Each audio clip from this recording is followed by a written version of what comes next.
Hi everyone and welcome back to another episode of Fight Chat Friday from TKD Coach Academy.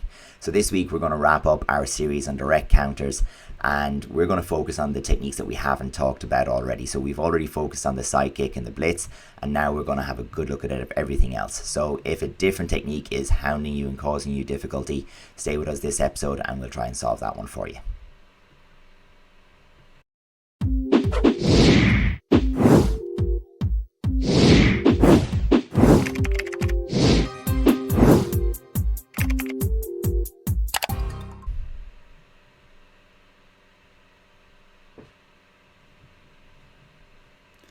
Hey everybody, welcome back to Fight Chat Friday with TKD Coach Academy. So this is our last of the direct counter series. So this is 3 of 3. So make sure and check out the counter to the blitz and the counter to side kicks that we've already covered already. So if that interests you, make sure and check those out. So today we're going to look at the other kicks. So there's a number of them. So we look at some other variations of shots and how you can counter different techniques such as the axe kick, bandae dollyo turning kick, and we'll have a chat through a few more as well. Yeah, absolutely.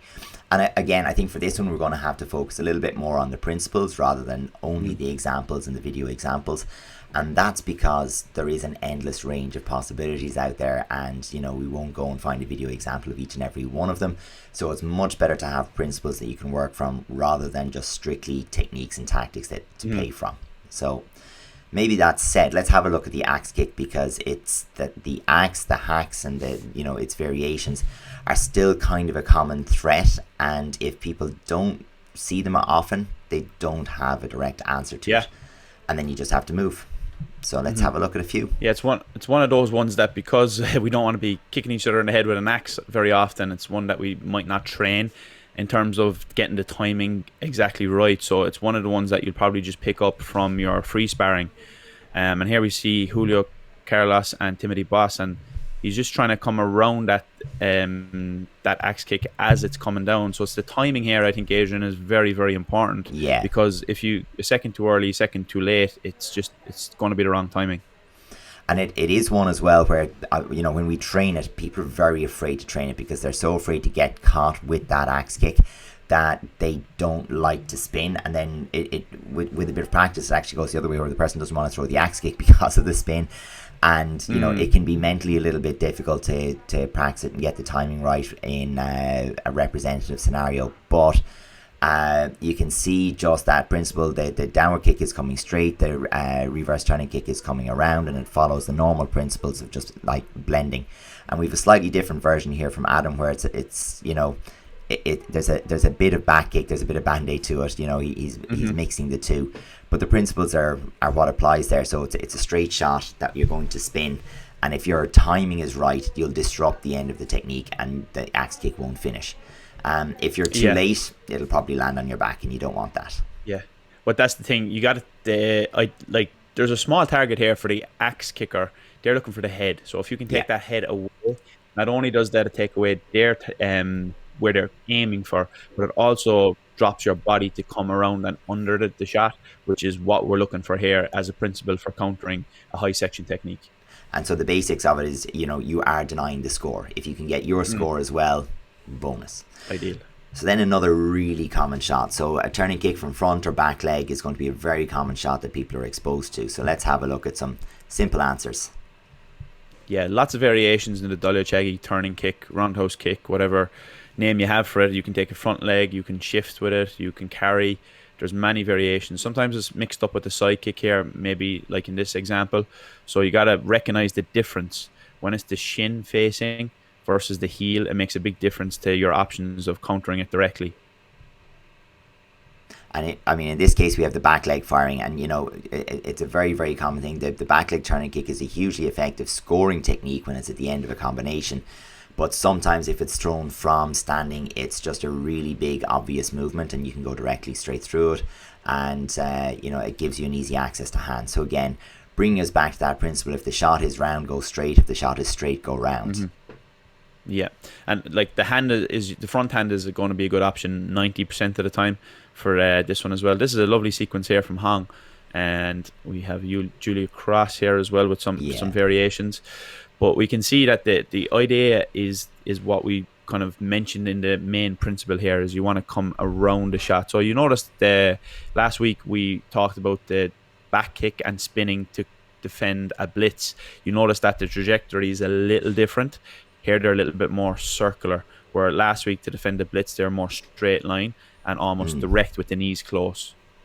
Yeah, exactly that. And there is a good example in there as well of the, with Hong, where he's using a bandae against the dollyo. But the important thing here is, again, what he's actually doing there is it's a high dollyo and he's coming under. So it's not that he's breaking the principles. It's what he's doing is he's just applying the other one, which is, if the shot is coming high, you go under. Likewise, we can see sometimes... any opposite, isn't it? It's like really... If it's high, go low. If it's circular, go straight, and vice versa on all of those as well. And I mean, there are other things that work too, but it's a good grounding. If you're trying to kind of give yourself some rules to live by when you start your sparring, that's not a bad place to start in terms of your counter-fighting strategy. But we see some good examples there of where the back leg opens up, it automatically brings the turning kick around a bit more. And, we can then have that back kick or that backhand, front hand, straight counter through the middle.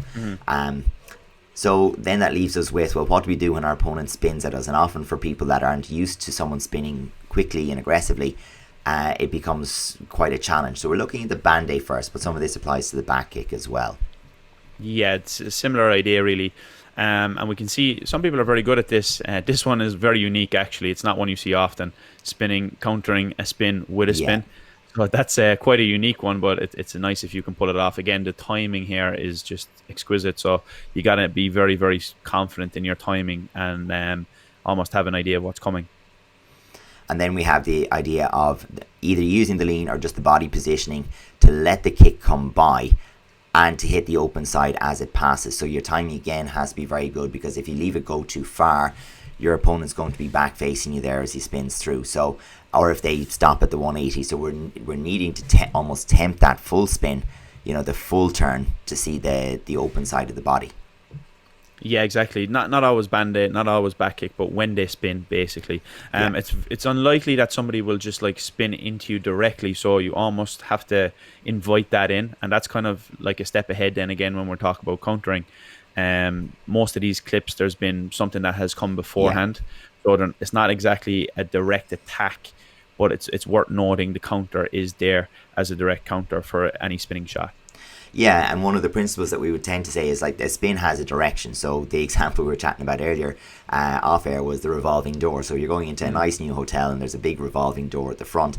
You don't walk in the direction of the spin. You have to move through with the spin in order to safely get to the other side. So you can directly counter whether it's the back kick, the reverse turning kick, a 360, anything that turns that way, by moving in the same direction of the spin, treating it like that revolving door, and letting yourself through. Bring the hands in connection with that, and you're getting to the other side. The problem is, and we get into this other thing like the Ukrainians were doing there, is if you haven't started right away, well then now you need to lean. You need to get back to let it pass and be on them before the kick actually hits the ground. Unless your timing is impeccable like Miwash there, where you're actually catching the person on the spin. Sometimes we even see this sort of front leg side kick, the spin happens and just as the leg is, or the hips come round just before the leg, so you get to hit the hip before the leg hits you, but your timing has to be pretty nice. Yeah, one of the more advanced ones for sure, but definitely worth noting and being aware of it. We don't often see spins as direct attacks like we mentioned, so it's usually on the defensive or as a direct counter itself. So but just being aware of it is a good place to be. It just kind of expands your sparring brain to kind of know other options that are available, and more than anything, just being aware of both the attack and defense. So that's the thing about the more advanced shots. Maybe you're not going to use them, but being aware that they exist is very important for you throwing it on the flip side, for example. So folks, that brings to an end our little series on direct counters to the common attacking shots. Hopefully you've got something from that.